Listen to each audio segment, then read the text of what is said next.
Okay, thank you for joining us again as we continue our work with geometric sequences and series, the practice problems, and now we're going to look at doing some work where we do have a calculator available to us. So we want to find the indicated term of the given sequence. We want to find the ninth term of this sequence. Well, first we have to determine what's happening each time. It looks like we're multiplying by 3 each time, so we know that we're geometric. We know that we have a common ratio equal to 3. I know that my nth term is going to be that first term times my common ratio raised to the n minus 1 power. So that means that the ninth term is going to be 7 times 3 to the 8th power. If I had no calculator, that's how I would leave my answer. But with the calculator, I can make that computation 7 times 3 raised to the 8th power, and that gives me 45,927. Okay. If I want the 10th term of this next piece, I say 5, right? 5 times what gets me 30, or 30 divided by 5. What do I get? 6. 30 to 180. That's also 6. So once again, we're geometric. My common ratio is 6. I want the 10th term, right? My given term is going to be that first term times my common ratio raised to the n minus 1 power. That means my 10th term is going to be the first term times 6 to the 9th power. So I have 5 times 6 raised to the 9th power, and that gives me a really big number, which is okay. All right. Without a calculator, I could just leave it at 5 times 6 to the 9th. But with the calculator, that's going to be 50,388,480. Okay. Now, next we want the sixth term of a geometric sequence with fourth term negative 18 and seventh term 2/3. Well, if I look at my fourth term and I multiply by my ratio cubed, that's going to give me my seventh term. So that means that my seventh term divided by my fourth term is going to be the cube of my ratio. So I'm going to take that 2/3 and I'm going to divide 2/3 by negative 18. Okay, that's negative 1 over 27. That is my ratio cubed. And so I could do this without a calculator and say, I know that my ratio is negative 1/3. I could also do it with the calculator and say, hey, let me raise this to the 1/3 power to get that ratio of negative 1/3, right? Because I could take the cube root of both of these. But I want the sixth term, so that means that the sixth term is going to be simply 2/3 divided by the common ratio. That's one way that I could do it. And so if I have 2/3 and I divide it by the common ratio, that gives me my sixth term, which happens to be negative 2. All right, so a little bit of a tricky problem we need to understand. All right, continuing, we have summations. We want to evaluate the summation.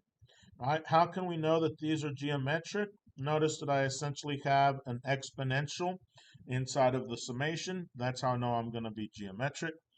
All right, to make that computation on NumWorks, I can go to my toolbox, go to calculate, go to the summation, and my counter starts at 1, ends at 9, and I have 2 raised to that counter minus 1. All right, so that gives me that the summation is 511. All right, evaluate just means, remember, find the value of, or if you don't want to say find, it means get the value of. All right, you have a calculator, you don't need to show work for that.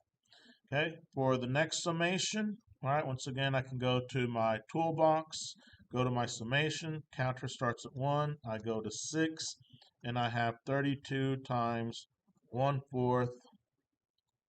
All right, make sure I set my parentheses up correctly, and then that's raised to the counter minus 1 power. And so that gives me a value of 42.65625. Okay. Another way that we could do these summations is to say, hey, I know that my first term for this one is 32. I know that my common ratio is 1/4. That means the sum of the first 6 terms is going to be that first term, right, times 1 minus my common ratio to the 6th power, all over 1 minus my common ratio, right? That I know the sum of the first n terms of something that's geometric is going to be the first term, 1 minus the ratio to the nth power, all over 1 minus the ratio. This is very, very, very important. And so I can go ahead and do that work. 1 minus, right, 1/4, right? That's going to be raised to the 6th power, right? And then I have all of that. Whoops, I want to be careful about where I have set up. I have all of that divided by 1 minus 1/4. And notice I have the exact value, 1365 over 32, which is the 42.65625. I could do the same thing for this one and say, hey, I know that my first term is going to be 1 because 2 to the 0 power is 1. And I know that my common ratio is 2. So the sum of the first 9 terms is going to be that first term. And because my common ratio is 2, I could also say a different formula, but I'll stay with the 1 minus r to the n. And so I have 1 minus 2 to the 9th power all over 1 minus 2. And so that's just going to be 1 times 1 minus 2 raised to the 9th power, right? All divided by 1 minus 2. And notice I get the 511. So this formula, like I said, super, super, super important formula to be familiar with. Now, let's look at the next. Write the summation notation and evaluate. So I want to figure out my summation notation. Easiest to start my counter at 1. Right, and then I have to figure out, well, how many terms do I have to get where I am? So I've got 5 times 3 is 15, times 3 is 545. So how many more times am I going to multiply by 3 to get to 3645? Well, I can say 3645 divided by 5 is 729. So 3645 divided by 5 is equal to 729. Oops. 729, and I know that that's going to be my ratio raised to the n minus 1 power. All right, so I know that my ratio is 3, so let's go ahead and adjust this base to be 3. And so what I can do then is say logarithm base 3 of 729. That's 6, so that tells me that 6 is going to be n minus 1, so I have a total of 7 terms. Of course, I could check that out. 5 times 3 raised to the 6th power is 3645, so that checks out. And what am I going to have? My first term times my common ratio raised to my counter minus 1, and there I have my summation. But notice it says to also evaluate. And how can I evaluate? I know that the sum of that first 7 terms, let me change the color here so we can see. I know that the sum of that first 7 terms is going to be that first term times 1 minus the ratio to the 7th power all over 1 minus the ratio. So 5 parentheses 1 minus the ratio to the 7th power. Careful with the parentheses. Well, once again, still careful with the parentheses. All divided by 1 minus the ratio. All right, and so I have that summation of 5465. That's the way I would recommend to do the summation. But if you wanted to use your summation notation, the summation from 1 to 7 of 5 times 3 raised to the counter minus 1, and notice I get the same value. Okay, continuing. We have our next piece and we say, hey, what's happening to get from one term to the other? Well, 6 divided by 8 is 3/4. 9/2 divided by 6 is 3/4.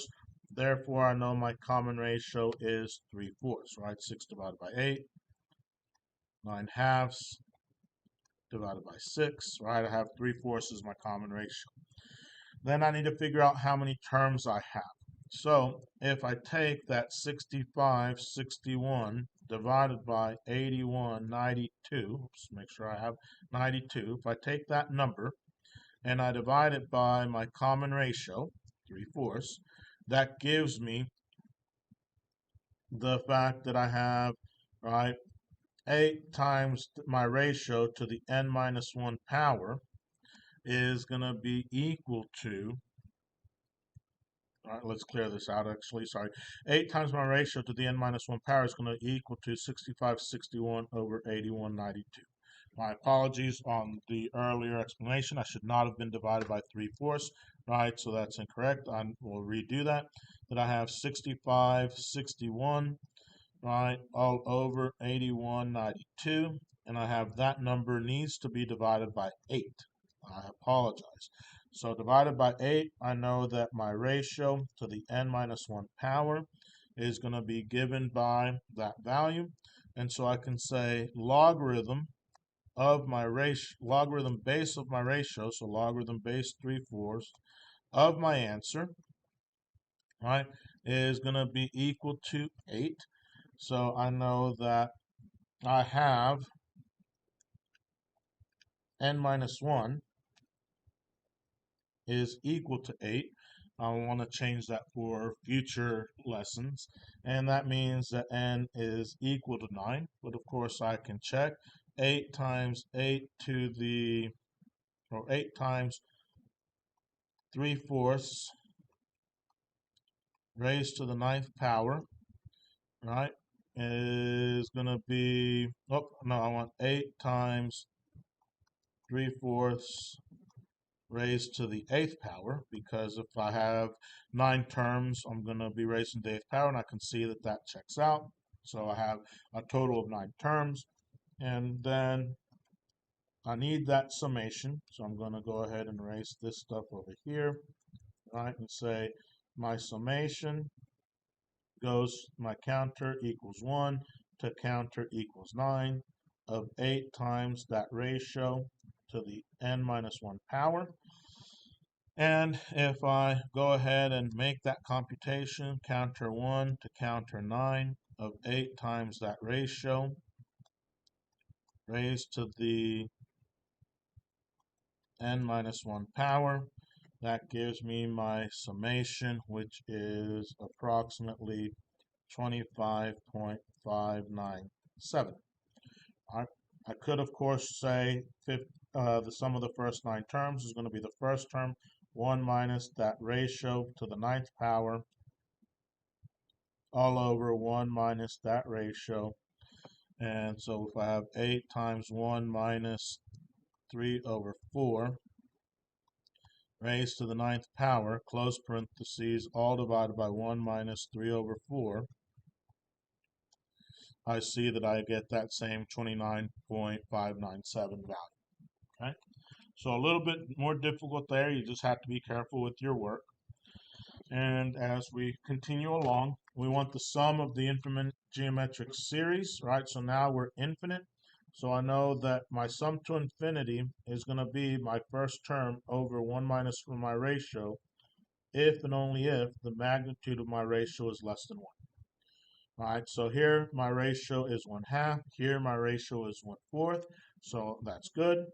All right, my first term in this case, that should be a subscript of 0. All right, so that's a little typo there. Right, or not a subscript of 0, excuse me. That should be starting at n equals 0. So my first term is with n equals 0. So my first term is 1. My ratio is 1/2. So that means my sum to infinity is 1 over 1 minus 1/2, which is equal to 2. Right?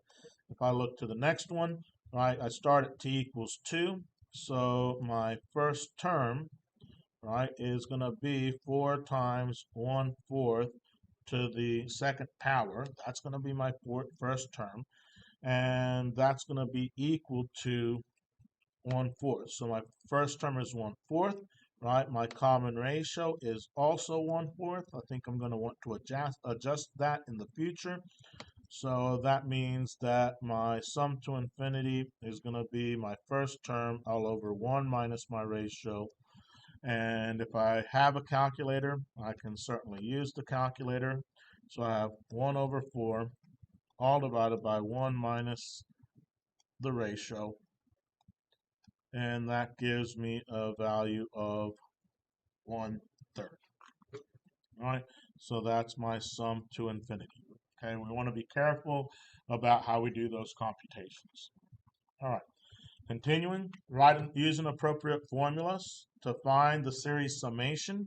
Let's do C, B, and A. Notice that we have the ellipsis at the end, so we know that these are going to be sums to infinity. And I know that that summation is going to be, right, the sum to infinity is going to be the first term all over 1 minus my ratio, right? A, we already have done work with that. We know that the ratio is 3/4, right? So I have 8 divided by 1 minus 3/4, which gives me 32. All right, over here, I have to think about what my first term is. That's 0.4 all over 1 minus my ratio. It seems to be that my ratio is 1/10.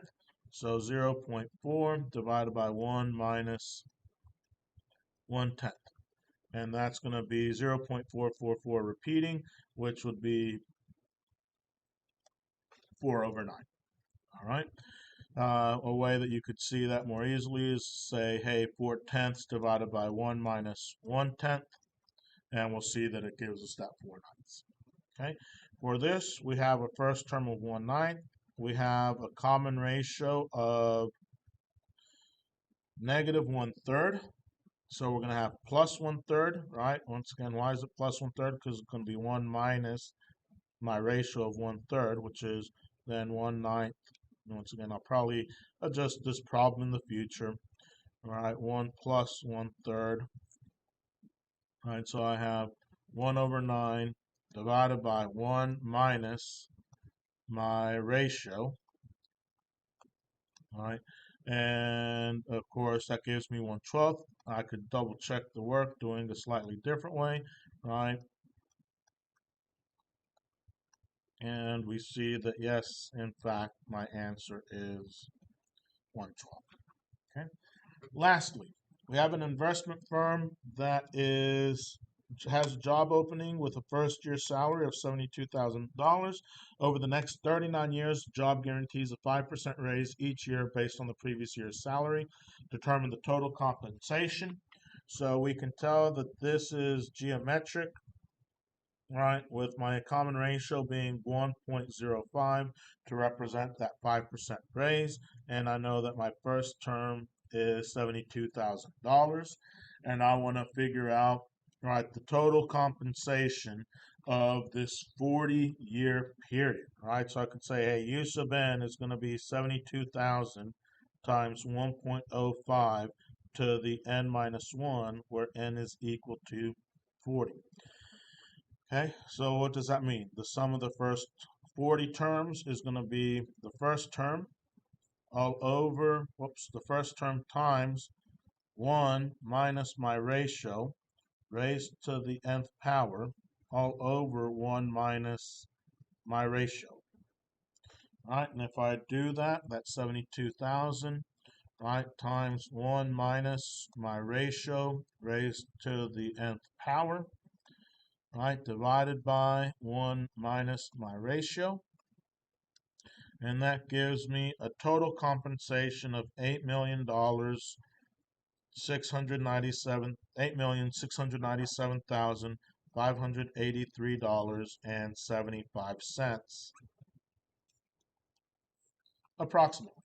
All right. So a little bit more complicated on some of these examples. If you have questions, please ask. Make sure that you prepare well. Thank you for your time.